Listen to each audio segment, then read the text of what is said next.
Bismillahirrahmanirrahim. Assalamualaikum warahmatullahi wabarakatuh. Selamat malam. Belakangan ini sejumlah aktuaris dan perusahaan asuransi, terutama sekali asuransi umum, itu mengalami keresahan. Keresahan itu terkait dengan larangan, ya kan, KKA untuk rangkap jabatan di asuransi yang menurut OJK berdasarkan pada sejumlah POJK peraturan. Ya. Di antaranya 1. POJK 67 pasal 59 tahun 2016 tentang rangkap jabatan. Yang kedua, POJK 38 tahun 2015 pasal 11, 12, 13 penghentian pemberian jasa. Yang ketiga, POJK tahun 2016 tentang independen aktuaris, ya kan? Atau independensi aktuaris. Nah, apa yang dilakukan oleh OJK ini, ya kan? Ini cukup meresahkan, bagi para aktuaris, ya kan? Dan di kalangan asuransi umum Indonesia yang jumlahnya tidak salah sekitar 78 perusahaan asuransi. Nah, yang dimaksudkan di sini adalah bahwa menuntut adanya independensi, ya kan? Nah, tapi independensi ini apa betul independensi yang dimaksudkan oleh OJK itu sesuai independensi yang memang betul dirasakan oleh teman-teman aktuaris, kan itu masalah. Ya kan?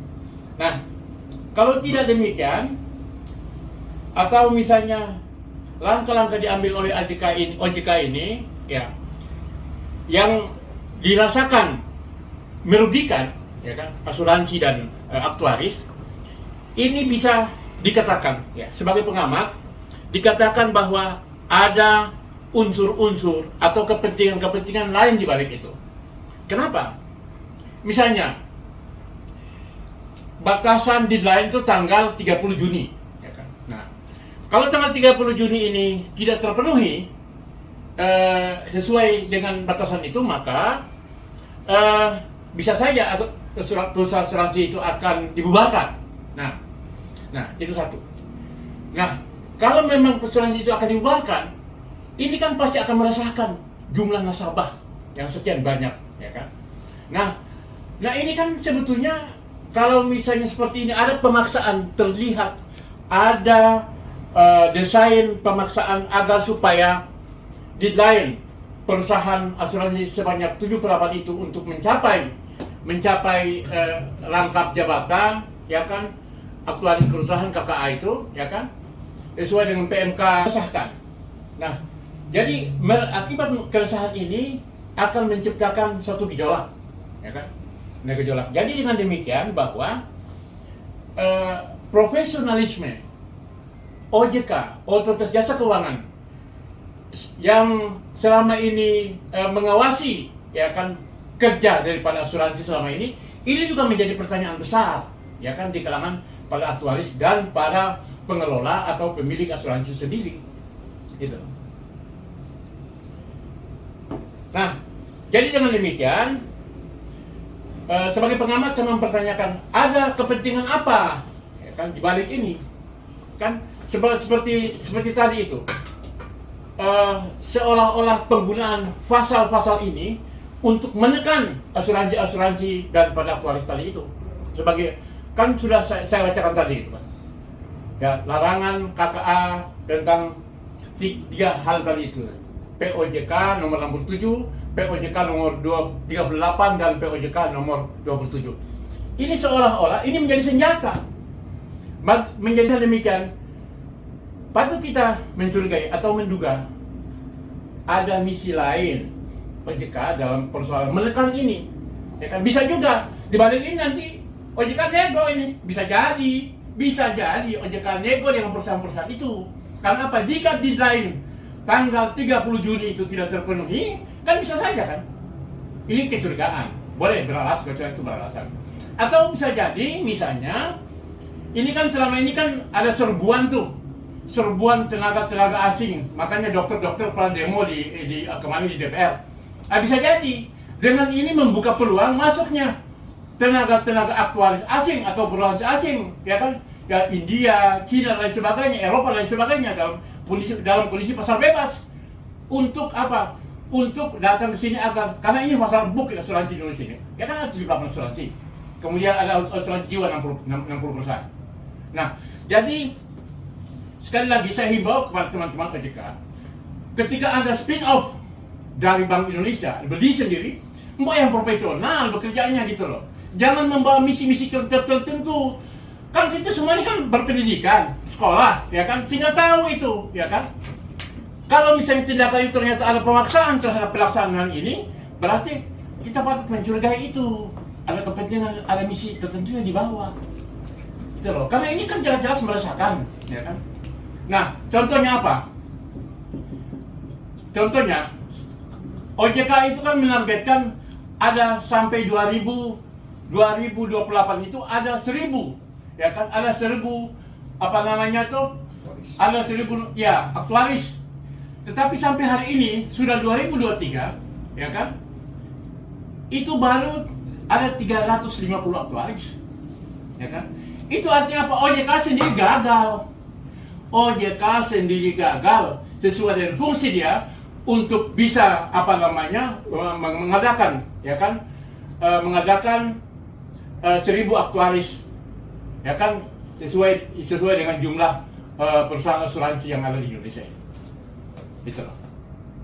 Nah oleh sebab itu, ya kan, kembali bahwa ini seolah-olah OJK ini kan membenturkan, ya kan, PMK, Peraturan Menteri Keuangan nomor 227 tahun 2020 dengan pasal ini, dengan 3 POJK ini dibenturkan sama dia. Lah kan nggak boleh begitu kan. OJK itu kan di bawah Kementerian Keuangan, jangan lu berantem sama bos lu kan, itu masalahnya gitu loh, ya kan. Nah, jadi kalau begini, nggak becus ini OJK ini. Ya boleh dong kita minta OJK dibuarin.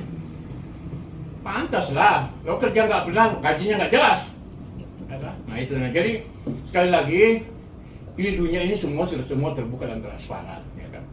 Ya teman-teman di OJK kerja yang benar, ya kan.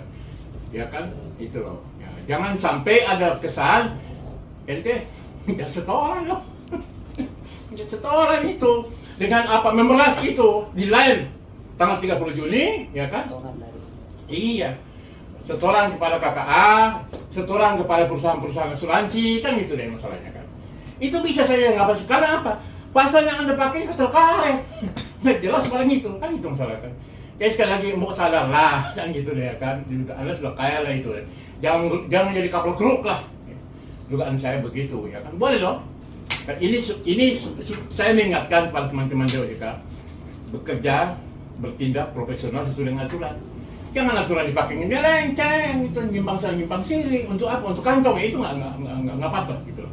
Sekali lagi, Anda kan membawa pendapatan untuk anak istri di rumah, gitu kan. Nah, ya oleh sebab itu, saya meminta Saudara Menteri Keuangan Sri Mulyani, ya kan, agar ini mau tolong itu kan, di situ kan ada pengawasan tuh. Kementerian Keuangan kan mengawasi itu kerjaannya OJK selama ini, kan itu masalahnya kan, gitu loh. Dan memang kalau memang ternyata ada unsur, ya kan, mencari kepentingan, ya, atau unsur dalam kutip setoran di sini dalam persoalan ini ada kesan memeras, ya kan, perusahaan-perusahaan, ya laporkan aja ke KPK sebagaimana itu isu 349T yang sekarang ini diusut gitu loh. Jadi bisa juga misalnya kan ini salah satu faktor yang kami nanti setelah saya ngomongin saya akan lapor ke KPK juga. Periksa tuh OJK. Jangan-jangan memang ada kepentingan untuk kepentingan pribadi atau kepentingan kelompok dia, kan gitu masalahnya. Dia memanfaatkan POJK, kesannya kan tuh melawan tuh Menteri Keuangan. Yang bikin aturannya sendiri, alatnya sendiri. Nah itu. Jadi sekali lagi saya minta teman-teman OJK berhenti, sadar, bekerja yang profesional. Jangan sampai ada kesan, ya kan, Anda kejar setoran dan Anda mengundang kepentingan aktuaris dan asuransi asing masuk Indonesia. Kalau itu Anda berhadapan dengan rakyat Indonesia. Sekian, Assalamualaikum warahmatullahi wabarakatuh.